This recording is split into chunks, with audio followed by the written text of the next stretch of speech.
하나님을 가까이 하라. 여러분들은 요즘에 무엇을 그리고 누구와 가깝게 지내고 있습니까? 참 저도 예전에는 이 말의 의미와 이 말의 그 뜻을 잘 몰랐는데, 부부가 있잖아요. 남편과 아내는 닮는다라는 말. 사실 저랑 저희 아내도 너무 다르게 생겨서 과연 우리가 닮을 수 있을까? 닮아가게 될까라는 좀 그런 의심 아닌 의심을 했던 것 같아요.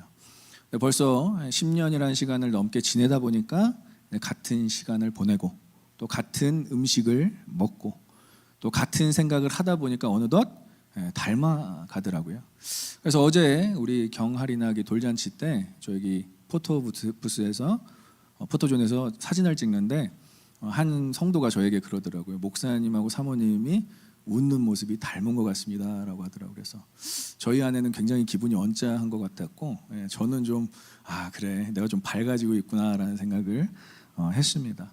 저희 형제들도 이렇게 보면 교제를 참 잘하는 것 같아요. 이사도 막 같이 도와주고 맛있는 것도 뭐 형제들 분들끼리만 모여서 먹으러 다니고, 우리 자매님들이 아주 원망이 잦습니다. 저한테 민원이 들어오곤 하는데, 우리 형제들이 이렇게 함께 모여서 Brotherhood in Christ, 형제를 자꾸 나누다 보니까 좀 닮아가는 것 같아요. 또 좀 기분 나빠하시는 분들이 계신 것 같아요. 성품도 인격도 또 삶도 닮아가는 것 같은데 적지 않아 또 외모도 닮아갈까 좀 걱정이 돼서 여러분들 적당하게 교제해 주시면 좋을 것 같고요. 근데 중요한 것은 가까이 하면 닮는다라는 거예요. 오늘은 하나님을 가까이 하는 자는 하나님을 닮을 수밖에 없다. 결론을 내고 제가 설교를 시작하려 합니다. 그 과정 중에 발생하는 것이 하나님이 우리를 사랑하신다는 것이죠. 하나님께서 먼저 우리와 가까워지기를 원하셨다는 거예요. 근데 오늘 야고보서에 보니까 하나님께서 우리를 사랑하신다라는 표현을 좀 극단적으로 표현해서 하나님의 시기, 하나님의 질투라는 표현을 사용합니다. 이 하나님의 질투라는 표현은 구약에서도 역시 명시되어 있어요. 스가랴서 8장 2절에 보니까 만군의 여호와가 이같이 말하노라, 내가 시온을 위하여 크게 질투하며 그를 위하여 크게 분노함으로 질투하노라. 하나님이 질투하신다? 좀 비거룩한, 좀 불경건한 표현으로 들릴 수도 있겠지만, 하나님의 질투를 어떻게 우리가 바라봐야 되느냐? 정말 우리를 사랑하는 마음으로 해석해야 한다는 것이죠. 여러분, 질투의 감정을 아마 다 느껴보셨을 거라고 생각해요.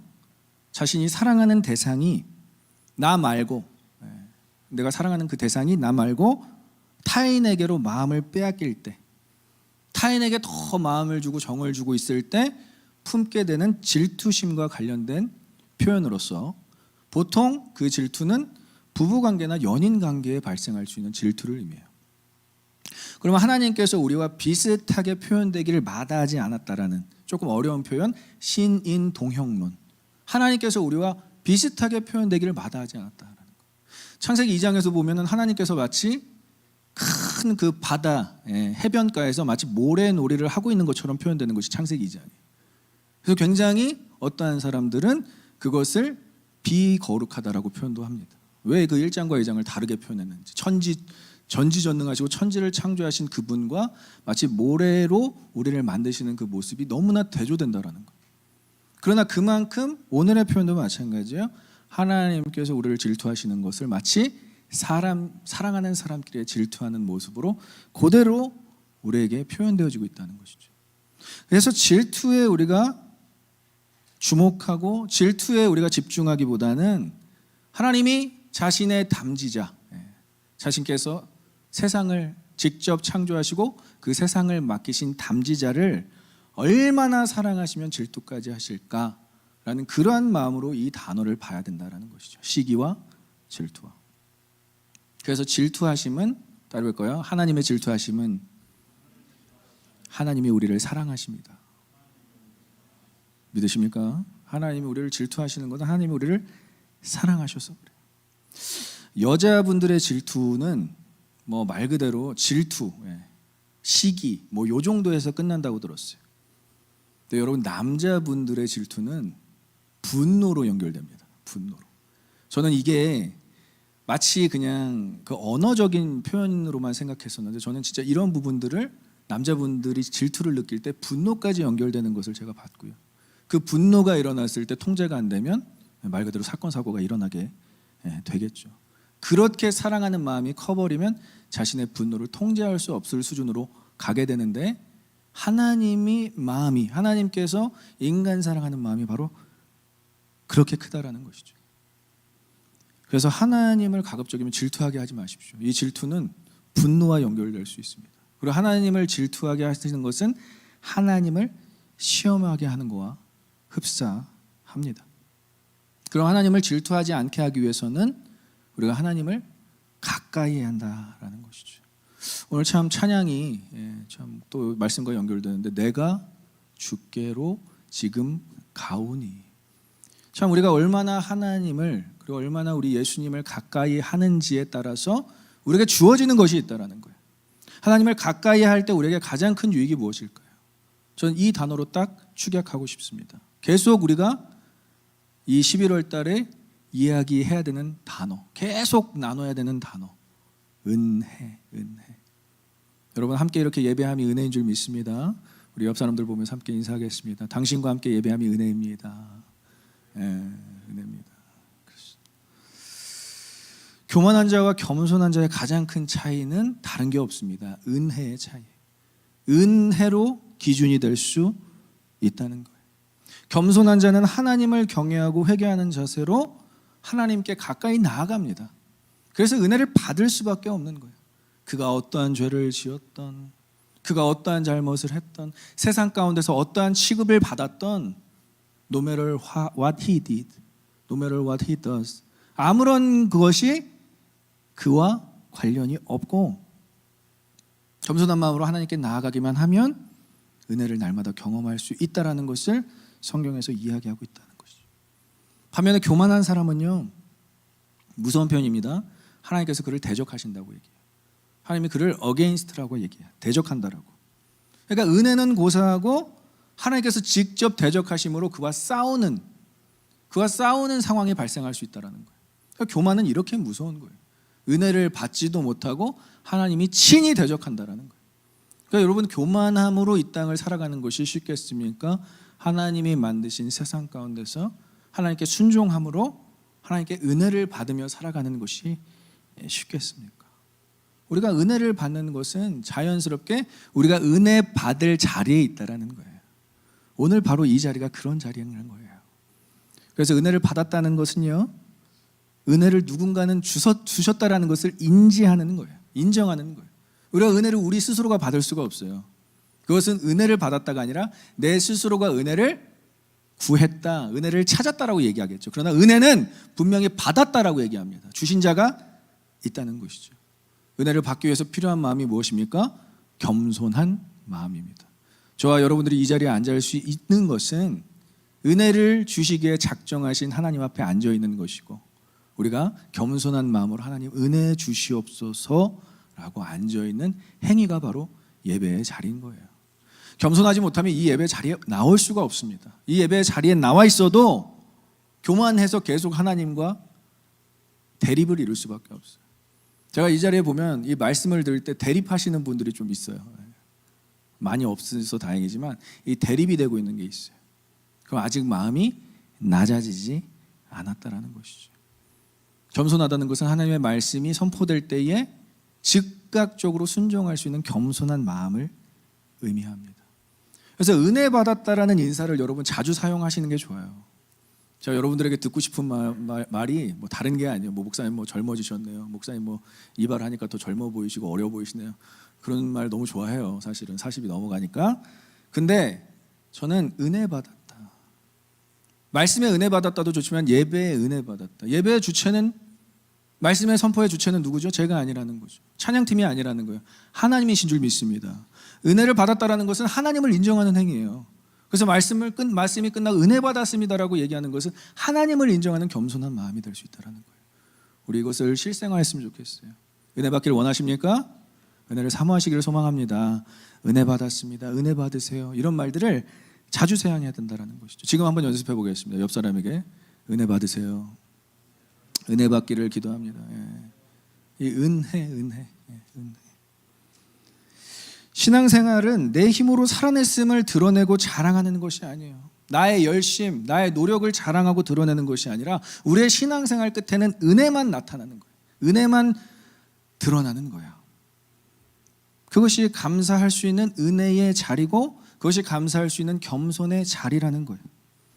1년의 마무리에 여러분 무엇을 남기겠습니까? 나의 노력, 나의 수고, 이런 것들을 바라보면 허탈하다라는 거예요. 허무하다라는 거예요. 남들과 비교했을 때는 더 그런 허무함이 몰려온다라는 거예요. 내 1년 동안 뭐 했지?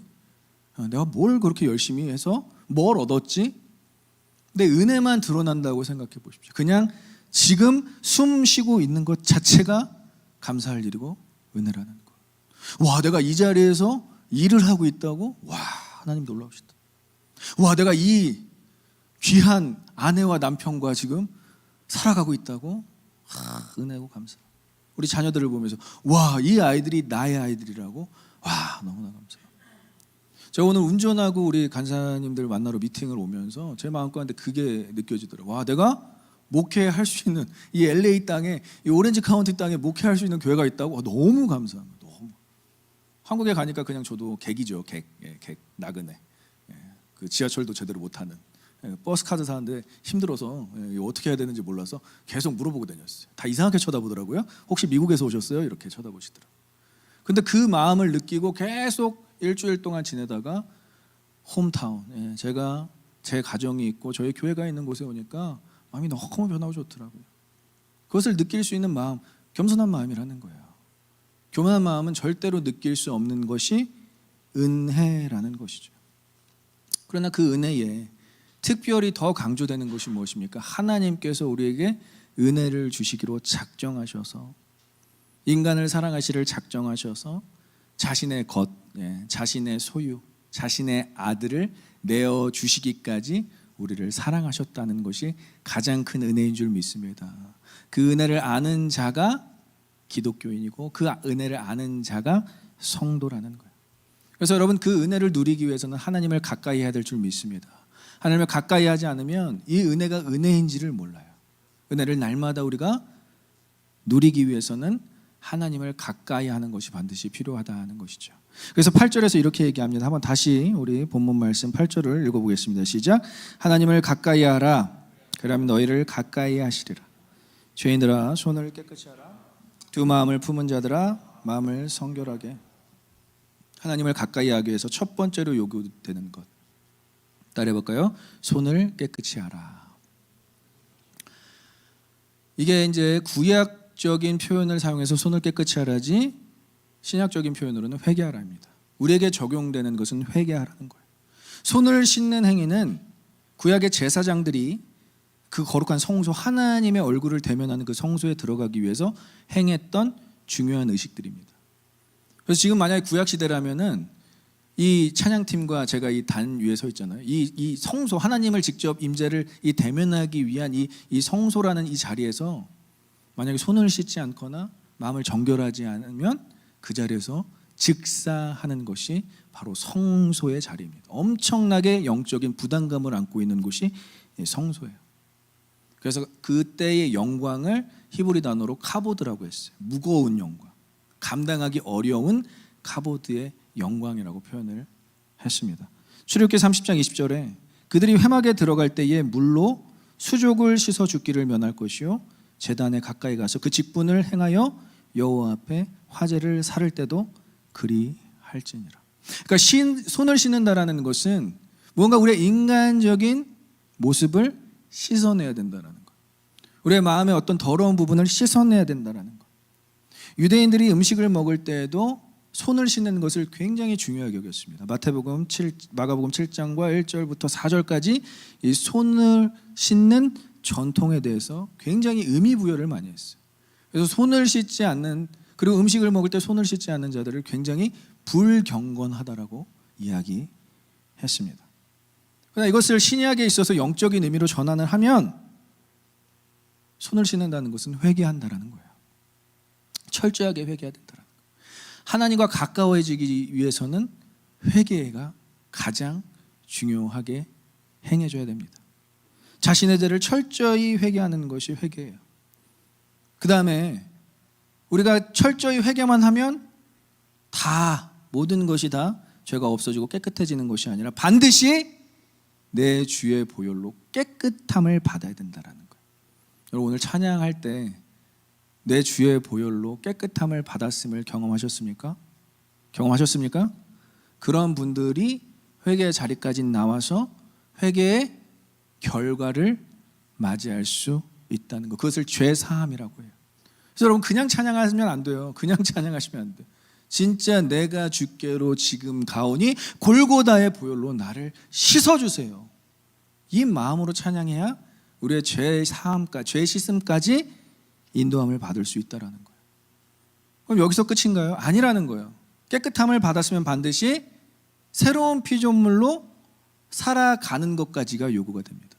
그러니까 이 세 가지는 반드시 여러분 기억하셔야 돼요. 손을 씻는다는 행위는 첫 번째는 죄를 회개하고요, 그 회개하는 과정 가운데서 죄 씻음을 받아야 되고요. 뭘로? 그리스도의 보혈로. 그 다음에 회개의 열매가 있어야 된다는 거예요.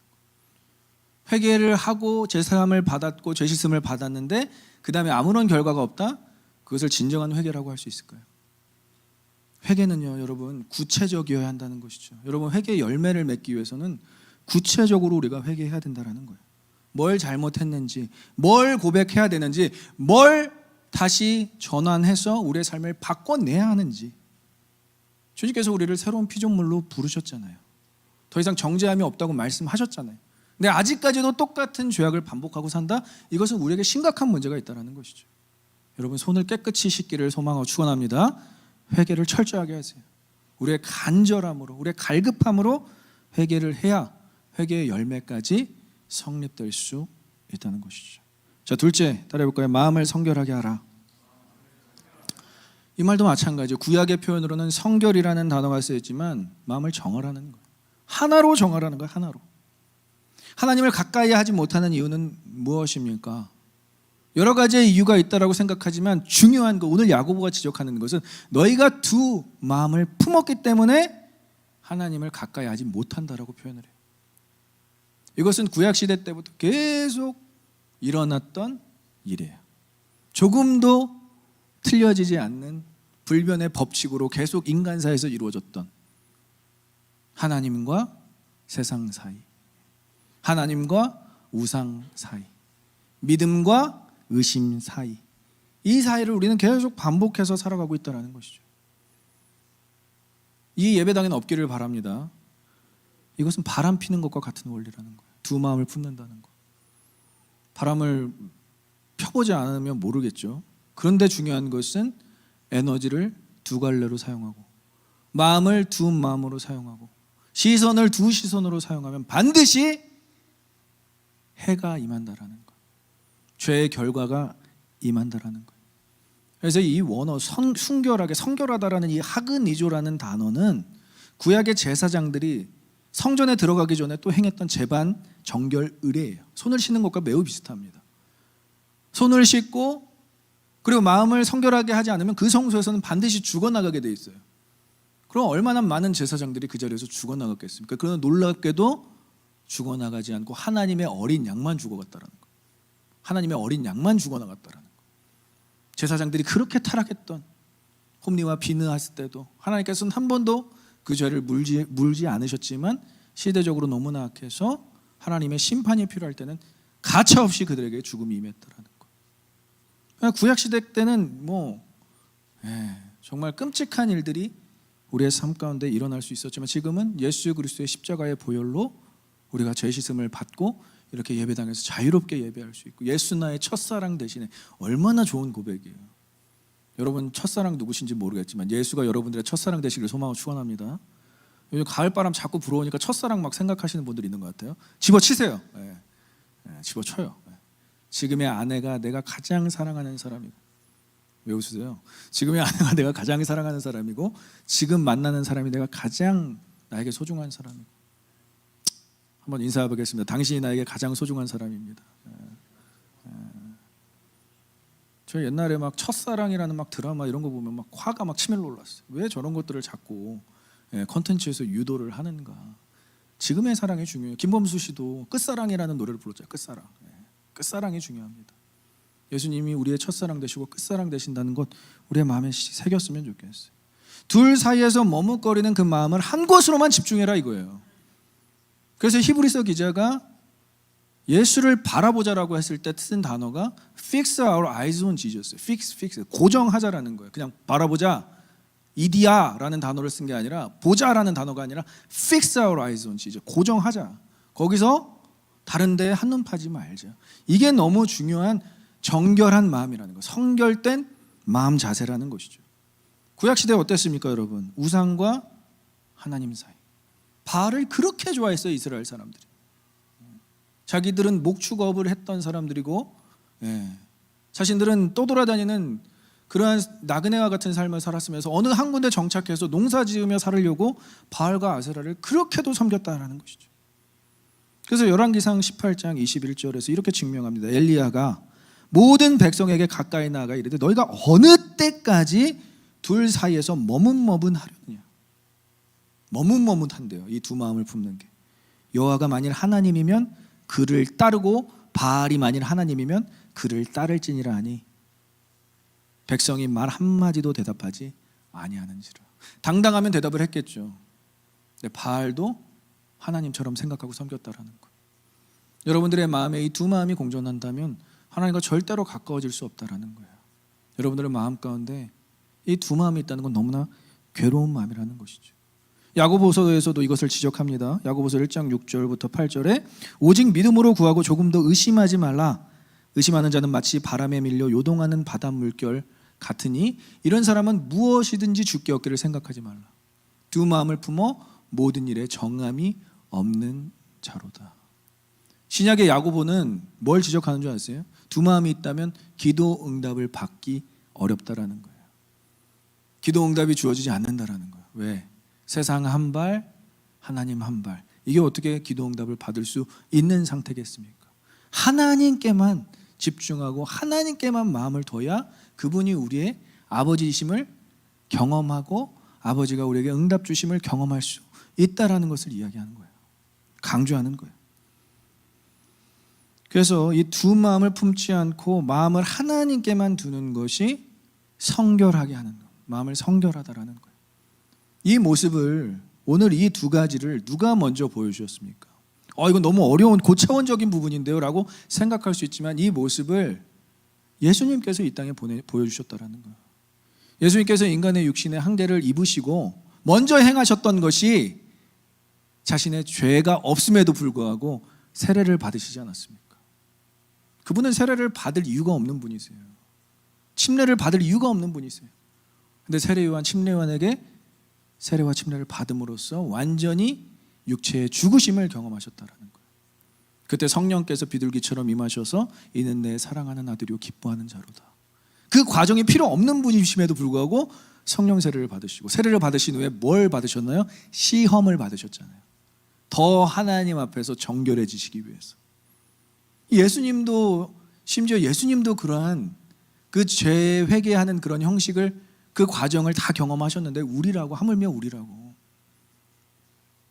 여러분 회개는 은혜입니다. 믿으십니까? 회개할 수 있다는 건 은혜예요. 우리가 하나님 앞에서 회개할 수 없을 정도로 멀어졌다고 생각해 보십시오. 여러분들 부모님과의 관계가 어려우신 분들이 제가 있다라고 들었어요. 그런데 부모님들하고 관계가 그나마 자녀들이 잘못했습니다. 제 잘못인 것 같다. 이렇게 이야기할 때가 그나마 관계가 유지되는 관계가 부모와 자녀 관계가 유지될 수 있어요. 그 말조차 못하는 관계가 돼버리면 더 이상 부모와 자녀 관계가 성립되지 않습니다. 잘못했다라고 이야기할 수 있고 부모님 역시도 자녀에게 내가 미안하다라고 할 수 있는 관계가 성립돼야 관계가 유지될 수 있다는 거예요. 형제 자매와의 관계도 마찬가지고요. 그 다음에 예수님께서 어떻게 마음을 정결하게 하셨습니까? 여러 가지의 상황과 환경들이 있었지만 예수님은 성전을 청결하셨어요. 우리의 마음을 다 청결하시기 위해서 성결을 청결하셨어요. 성전 청결 사건 다 쓸어버리셨어요. 정화 사건이라고 하죠. 성전 정화. 근데 그 말은즉슨 내가 너희를 위해 죽어줄게라는 표현이라는 거예요. 내가 너희를 위해 죽어줘야 너의 마음 가운데 성결을 심어낼 수가 있어. 그 성결의 열매를 맺을 수가 있어. 그래서 손을 씻는 행위도, 마음을 성결하게 하는 것도 누구만 의지하면 된다고요? 예수 그리스도. 그래서 예수님께서 십자가에서 다 이루셨다, 테텔레스타이라고 이야기하는 거예요. 나만 바라봐. 여러분 그 노래 혹시 아시나요? 나만 바라봐. 주님만 바라보길 소망합니다. 주님만 바라보길 소망합니다. 손을 씻기 위해서 막 우리가 회개하고 중요하죠. 그런데 in Christ가 돼야 된다는 거예요. 손을 씻어라, 회개해라, in Christ. 마음을 성결하게 하는 거 중요하죠. 어떻게든 뭐 거룩하게 성경 읽고 기도하고 그런데 in Christ가 아니면 도달할 수가 없는 영역이라는 거예요. 야고보도 그걸 알아요. 그런데 우리가 누굴 믿죠? 예수님을 믿잖아요. 예수님을 의지해서 회개하고 예수님을 의지해서 마음을 성결하게 하고, 그러니까 예수님만 우리의 주인이 되시고 예수님만 나의 인도자가 되시면 이런 신앙생활은 그렇게 어려운 영역이 아니에요. 억지로 손을 깨끗하게 씻으려고 하지 않아도 되고요, 억지로 우리의 마음을 성결하게 하지 않아도 예수님을 나의 사랑으로 모시고 살면 그분께서 우리를 깨끗하게 하시고 우리를 성결케 하신다라는 것이 야고보서가 우리에게 이야기하는 내용이라는 거예요. 복음이 기반이 되어야 된다는 거예요. 이 본문을 보면서 두 마음 관련된 부분, 뭐 가늠하는 여인들아 세상과 벗하지 말라, 이런 부분을 보면서 저는 저를 묵상할 수밖에 없어요. 너무나 이중적인 삶을 살았고요, 아직도 그 이중성이 남아있다라고 해도 과언이 아니에요. 제가 여러분들에게 제 모습을 어떻게 다 보여드릴 수 있겠습니까? 그러나 제가 정작 그래도 한 마음을 품고 가려고 하는 건, 저는 예수 그리스도를 굉장히 세게 맞았어요. 언제? 두 마음을 품었을 때. 진짜 이것이 안 좋다라는 것을 제가 고등학교 때 알았어요. 저는 소위 말하면 교회 오빠로도 잘 나가고 싶었고 세상 오빠로도 막 잘 되고 싶었어요. 교회 오빠로서 막 기타 치고 찬양하고 막 거룩한 척 기도하고, 얼마나 그 고등부 여학생들이 저를 바라봤는지 몰라요. 믿거나 말거나. 그냥 그때 마음 가운데 또 어떤 마음이 있냐? 세상적으로도 잘 나가고 해보고 싶고 다 해봤습니다. 춤추고 연극하고 막 바라봐주기를 바라는. 근데 그때 당시에 세상 한 발, 교회 한 발, 이 마음이, 여러분 이 두 마음을 보면 사람이 굉장히 좋은 말로 부지런해집니다. 게을릴 시간이 없어요. 근데 너무 부지런하고 항상 이 머릿속에 깨어있다 보고 여기서도 잘해야 되고 저기서도 잘해야 된다, 그 마음과 그 막 강박관념을 느끼니까 사람이 병이 걸려요. 마음의 병이 걸려요. 그러니까 이쪽에서 인정받지 못하고 이쪽에서 인정받지 못하고 두 쪽 다 인정받지 못하면 사람이 마음의 병이 생기더라고요. 그걸 여러분 공황이라고 합니다. 공황. 어느 하나도 마음을 두지 못하는 그 상태. 차라리 마음을 둘 거면 완전히 한 곳으로 올인하고 그곳에만 초점을 두고 집중해야 되는데, 두 마음을 품다 보니까 어린 시절에 약간 공황이라는 비슷한 곳이 왔어요. 근데 그 고등학교 수련회 때 예수님께서 저를 딱 만나 주시는데, 왜 너는 나만 바라보지 못하니? 내가 너를 이렇게 사랑하는데. 그를 십자가 도생에서 딱 얘기하는데, 더 이상 세상 것이 만족감을 주지 않는다라는 걸 그때 깨닫게 되더라고요. 아무리 저에게 뭐 세상 것이 주어지고 세상의 뭐 사랑과 관심과 이런 것들이 그때부터는 별 대수롭지 않게 생각되더라고요. 그때 새겨진 십자가가 아직도 저를 이끌고 있다라고 생각을 합니다. 나도 그런 거 경험하기 위해서 두 마음을 한번 품어볼래. 이건 바보 같은 짓이에요, 여러분. 여러분들 오늘도 하나님께서 여러분들을 이끌어 주셨기에 오늘 이 자리에 와 있는 줄 믿습니다. 그러면 이 자리에 와 있다면 예수만 바라보자고요. Fix our eyes on Jesus. 그것이 우리가 하나님을 가까이 하는 유일한 방법이 될 수 있다는 거예요. 누구를 통해서 하나님과 가까워지고 싶습니까? 예수 안에서 여러분 회개하시고요, 예수 안에서 마음의 성결함을 이루셔서 하나님과 더 가까워지시는 저 여러분들이 되시길 소망하고 축원합니다. 이 시대에 하나님께서는 한 사람을 찾고 계시잖아요. 어떤 사람을 찾고 계시죠? 자신에게 집중하는 사람, 자기만 바라보고 따라오는 사람, 두 마음을 품지 않고, 아니 세 마음 네 마음을 품지 않고 하나님만 바라보는 사람. 아까 우리 미랄이라는 찬양했잖아요. 그 찬양 부르려면 여러분 진짜 하나님에 대한 그 갈망이 있어야 된다는 거예요. 내가 그렇게 예수님처럼 살고 싶습니다. 그런 결단이 있었으면 좋겠어요. 찬양만 한 것이 아니라 우리 박정 가서도 오늘 이렇게 찬양하면서 울컥했나 봐요. 첫 가사 하면서 좀 이렇게 눈물이 고인 걸 봤는데 그 고백 아무나 하는 거 아닙니다, 여러분. 정말 내가 그런 사람 되고 싶습니다. 한번 이 시간에 같이 고백해 볼까요? 가슴에 손을 얹고 예수님 닮은 사람 되고 싶습니다. 예수님처럼 살고 싶습니다. 그렇게 될 줄 믿습니다. 축복합니다.